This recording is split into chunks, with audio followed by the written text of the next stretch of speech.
Morning সবাইকে কেমন আছো? আশা করি সবাই খুব ভালো আছো, আর আমিও ভালো আছি। অনেক দিন পর আবার তোমাদের সামনে ব্লগ নিয়ে চলে এলাম। আমি ঘুম থেকে উঠে পড়েছি, উঠে ঘরের সকালের যা কাজ মানে ঘর ঝাড় দেওয়া এগুলো করা হয়ে গেছে। তো আমি এখানে রান্না বসিয়ে দিয়েছি, এরকম এদিকে ভাত, এদিকে তরকারি হচ্ছে, এদিকে বসিয়ে দিয়েছি। আমি এবার এদিকে ব্রাশ করে নেবো, তারপর আবার চা করে তোমাদের সাথে আবার আসছি কথা বলতে। তো তারপর রান্না কিছুটা প্রায় হয়ে যাওয়ার পর আমি চা বসিয়ে দিয়েছি, আর চা এখানে ফুটতেও শুরু করে দিয়েছে। আর আমি এইভাবে চা বানাতে ভালোবাসি, মানে আর কি শিখেছি বলে এই শর্টকাট আইডিয়াটা আমার খুব ভালো লাগে। আমি যখনই চা বানাই এইভাবেই বানাই। তো এইটা আমার বরের কাছ থেকে শেখা। মানে চা একটু অল্প চাটা করে তারপরে গুঁড়ো দুধ আর কি গুলে চায়ের সাথে অল্প করে গুলে দিয়ে মিশিয়ে মিক্সড করে দিলেই হয়ে যায় চা। অনেক রকমভাবে অনেকে করো জানি, কিন্তু আমার এই পদ্ধতিটা বেস্ট লাগে, তাই আমি সহজে তাড়াতাড়ি হয়ে যায় জন্য আমি এইভাবেই করি। আর দেখো ওর জন্য আমি জল নিয়ে এসেছি, জল খায় না বলে সকালবেলায় ঘুম থেকে উঠে আগে জল দিচ্ছি। তারপরে ওর খাবার টাবার রেডি করে দিয়েছি, তো রেডি হয়ে বেরোচ্ছে। দেখো বাইরে কত সুন্দর সকালবেলায় রোদ উঠেছে, কত সুন্দর বাইরের আলোটা, কত ভালো লাগছে।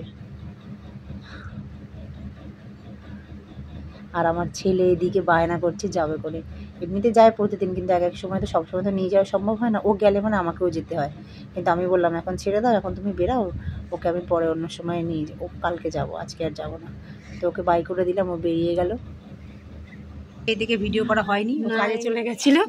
তারপরে আমি খেয়ে নিলাম, দাঁড়াও। তারপর আমি ছেলেকে স্কুলে দিতে গেছিলাম, দিয়ে এসে খেয়ে নিলাম। খেয়ে আর এখানে সবজি রেখে দিয়েছি। এই যে কোথায় গেলো সবজি, কোথায় গেলো, এই যে এখন রেখেছি, কাটবো, রান্না করব, তারপর অনেক কাজ আছে। তো চলো তারপর আবার আসছি তোমাদের সাথে কথা বলতে।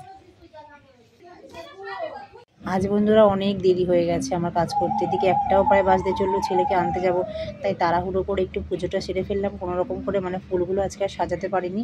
আর দেখেছো এখনও শিউলি ফুল আমাদের কাছে ফোটে, তো মা এসে সকালবেলা করে দিয়ে যায়, আমার খুব ভালো লাগে, কিন্তু আজকে আর আমি সাজাতে পারলাম না সময়ের জন্য। তো দেখো আমার এখানে পুজো দেওয়া কমপ্লিট হয়ে গেছে, এবার আমি যাবো ছেলেকে আনতে। বাজে ঘড়িতে 4:16, আর ওকে আমি ঘুম পাড়িয়েছিলাম তখন 2টো বাজে।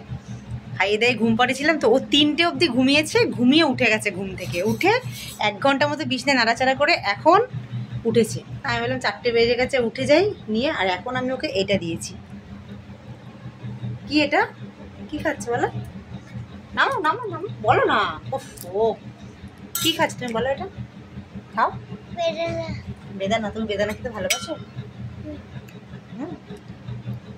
খাও, ঝপঝপ করে খেয়ে না, তারপর রাস্তায় খেলতে যাবে না, তুমি খেলতে যেতে পারবে না। আগে খেতে হবে, তারপর খেলতে যেতে পারবে, ঠিক আছে? তাহলে আগে খেয়ে নাও, আগে খেয়ে নাও, আগে খেয়ে নাও, ঠিক আছে?